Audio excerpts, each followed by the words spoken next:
بچیاں تھیں، ان کا ایک اونٹ تھا، ان کا اونٹ تھا اور وہ بیمار ہو گیا. اب اس اونٹ بیمار ہو گیا، رونے لگ گئی. اونٹ بیمار ہو گیا، رونے لگ گئی.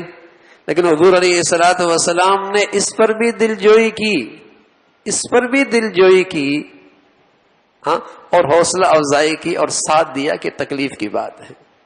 ایسی گھر کی عورت کو تکلیف ہوتی ہے، کوئی پریشانی ہوتی ہے، بس اوقات اس کا باپ کہیں چلا جاتا ہے، ماں دنیا سے چلی جاتی ہے، وہ گھر سے دور ہو جاتی ہے، تو اسے ضرورت ہوتی ہے کہ اس کا مرد اس کے ساتھ دو میٹھے بول بول دے، کچھ تسلی دے دے، کچھ اس کا حوصلہ بڑھا دے، اس کے غم میں شریک ہو جائے، اس کی تکلیف میں اس کا ساتھ دے دے. یقین جانے اس کا دل بڑا ہو جائے گا، پھر اس کا دل بڑا ہو جائے گا، پھر ایسی وفادار ہوگی کہ یہ مہینوں اس کی نظروں سے اوجھل ہو. مجال ہے اس کی نظر کہیں اور اٹھے، مجال ہے اس کی نظر کہیں اور اٹھے، لیکن یہ بھی اس کو احترام دے، یہ بھی اسے عزت دے.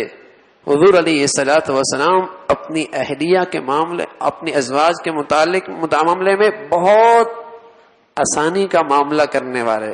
کسی ایسی چیز کا اگر وہ مطالبہ کرتی جو جائز ہوتا، آپ اس کا مطالبہ فوراً پورا کر لیا کرتے. حضرت عائشہ فرماتے ہیں ایک مرتبہ کچھ بچے حبشی، ان کے کھیلنے کی آواز آئی، میں نے کہا یا رسول اللہ میں کھیل دیکھنا چاہتی ہوں. حضور نے فرمایا آؤ بچوں کا کھیل دیکھ لو.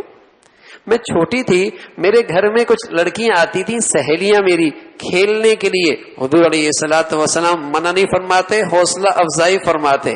بلکہ ایک مرتبہ تو ایسا ہوا، سفر میں تھے، جنگل تھا، کچھ ساتھی آپ کے ساتھ اور بھی تھے، آپ نے انہیں آگے کر دیا، آگے نکل جاؤ.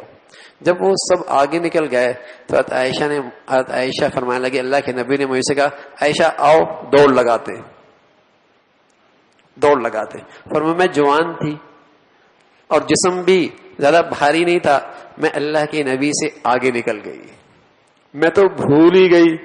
پھر ایک عرصے کے بعد حضور علیہ الصلوۃ والسلام کے ساتھ اسی قسم کا سفر تھا. حضور علیہ الصلوۃ والسلام اب پھر دوڑ لگاتے. اب میرا جسم پہلے سے بہت بھاری ہو چکا تھا، اب اللہ کے نبی آگے نکل گئے تو حضور نے فرمایا تل کا بے تل کا، بھائی برابر ہو گیا مقابلہ. اب مقابلہ برابر ہو گیا، پہلے تم جیتے تھے، آج ہم جیت گئے. یہ خوبصورت ازواجی زندگی کا انداز تھا، بے تکلفی گھر کے اندر. فرمایا عائشہ اللہ کے نبی صلی اللہ علیہ وسلم گھر میں کیسے رہتے تھے؟